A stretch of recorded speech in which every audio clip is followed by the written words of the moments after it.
ውበት ከውድ ክሬሞች አይጀምርም። ውበት የሚጀምረው ራስን ከማወቅ ነው።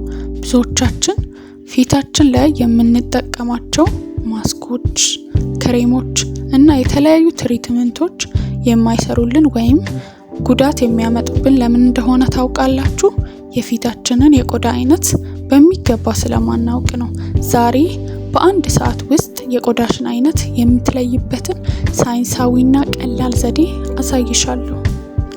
በዓለማችን ላይ 4 ዋና ዋና የቆዳ አይነቶች አሉ።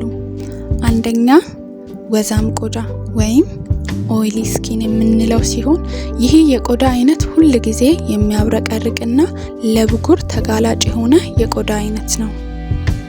ሁለተኛ ደረቅ ቆዳ ወይም ድራይ ስኪን።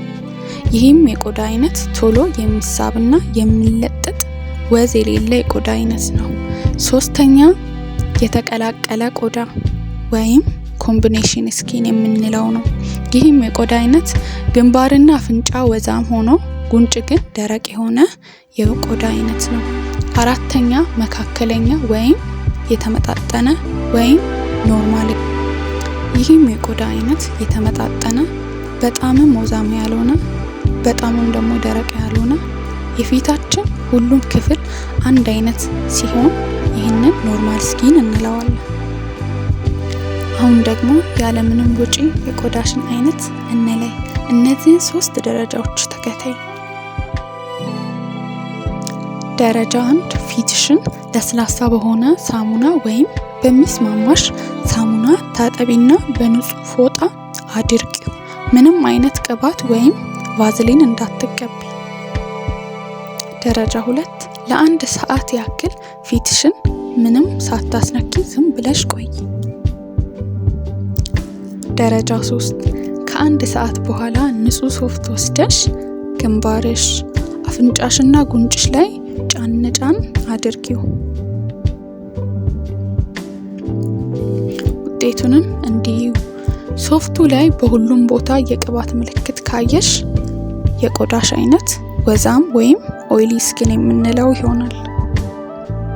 ሁለተኛ ሶፍቱ ላይ ምንም የቅባት ምልክት ከሌለና ፊትሽ ደርቆ ከታየሽ የቆዳሽ አይነት ደረቅ ቆዳ ወይም ድራይ ስኪን የምንለው የቆዳ አይነት ነው ማለት ነው ያለሽ። ሶስተኛ ቅባቱ ያለው ግንባርሽና አፍንጫሽ ላይ ብቻ ከሆነ ይሄ የቆዳ አይነት የተቀላቀለ የቆዳ አይነት የምንለው ነው። ስለዚህ አንቺ ያለሽ ኮምቢኔሽን ወይም የተቀላቀለ የቆዳ አይነት ነው ማለት ነው።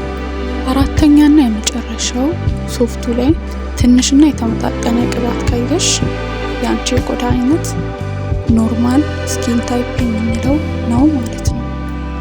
አሁን የነገርኩሽን እነዚያን ስቴፖች ተከትለሽ የቆዳሽን አይነት ለይተሽ ካወቅሽ ለቆዳሽ የሚስማማውን ትክክለኛ እንክብካቤ ለማድረግ የመጀመሪያውን እርምጃ ጨርሰሻል። በሚቀጥለው ክፍላችን ለእያንዳንዱ የቆዳ አይነት የሚሆን አስደናቂ የቤት ውስጥ ማስኮችን እናያለን።